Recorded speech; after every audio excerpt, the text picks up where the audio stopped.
there was some sit-ins, and you know,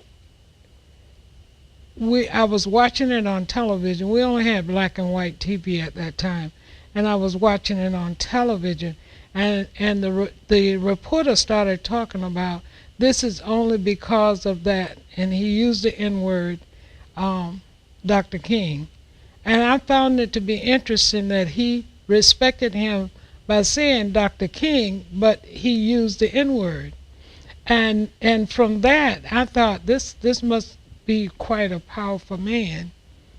The Supreme Court in the past has been unjust, has it not, then, in those cases in our history when it upheld segregation? I think there are laws that have come into being that I considered unjust, and I think the moral conscience of the nation considered unjust. This does not mean that the persons who rendered the decision were unjust people or that they were evil people.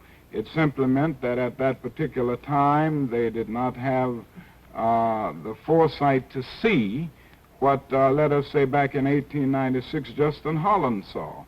They differed among themselves. While most of the jurists rendered a decision making separate but equal the law of the land, there was a Justin Holland who said at that time that the Constitution is colorblind and rendered a dissenting opinion, which has now become the majority opinion of our country. Dr. King.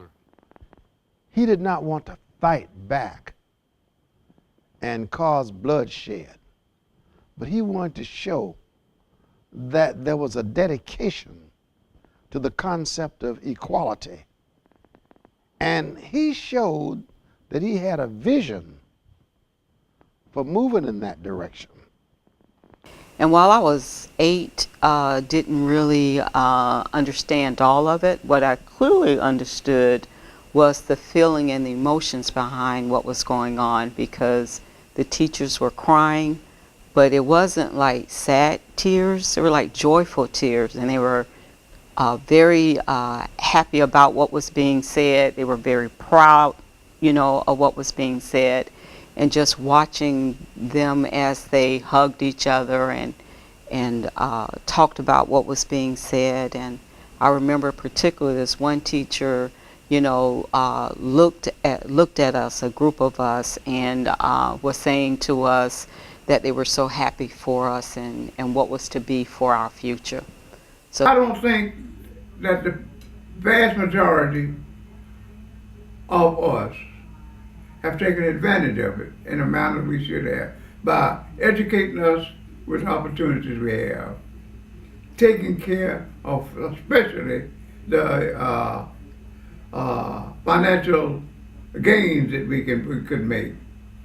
And economically, we just have not done it. Knowing the way, knowing where we have come from, we have to make sure that we don't ever go there again.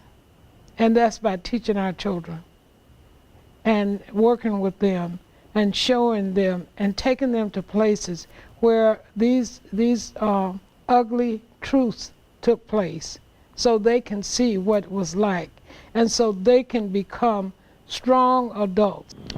Has the dream become a reality? I think we've come a long way, but we still have a long way to go.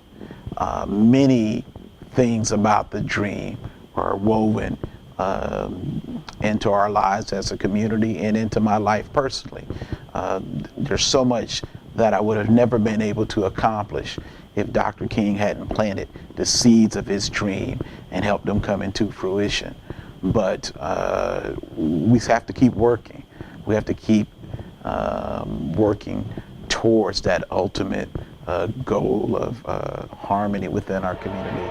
And